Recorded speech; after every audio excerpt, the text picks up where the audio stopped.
আমরা দুজনে ভাষাপোল দেখতে এসেছি, এই যে বউকে নিয়ে এসেছি ভাষাপোল দেখাতে। বউ অনেকদিন ভাষাপোল দেখেনি, কিন্তু আজকে ভাষাপোল দেখতে এসে দেখলো ভাষাপোলটাই নেই, নিয়ে পালিয়ে গেছে। বউ সেটাই দেখতে এসছে। এখানটা এইভাবে ঘেরা আছে যাতে কেউ যেতে না পারে, জল তো একদম এইখানে। এই জায়গাগুলোয় থাম দিয়ে এইভাবে আটকানো আছে। আজকে সকাল থেকে যেটা সব থেকে বেশি বিষয়টা চর্চিত সেটা হচ্ছে আমাদের ঘাটালের যে ভাষাপুল, ঐতিহ্যবাহী ভাষাপুলের বেশ কিছুটা অংশ নিয়ে চলে গিয়েছে।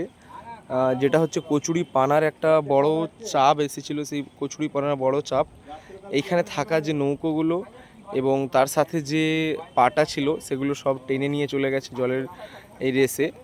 তো এখানে যে দড়ি দিয়ে বাঁধা থাকে সেগুলো ছিঁড়ে এই জায়গাটাকে ভেঙে নিয়ে চলে গিয়েছে। তো সেইটাকে ফিরিয়ে নিয়ে আসা হবে। সেই ফিরিয়ে নিয়ে আসার পরেই কিন্তু এই জায়গাটা জোড়া হবে এবং তারপরেই কিন্তু আবার যাতায়াতটা শুরু হবে। তো ওই পারের মানুষ ওই পারে আর এই পারের মানুষ এই পারে।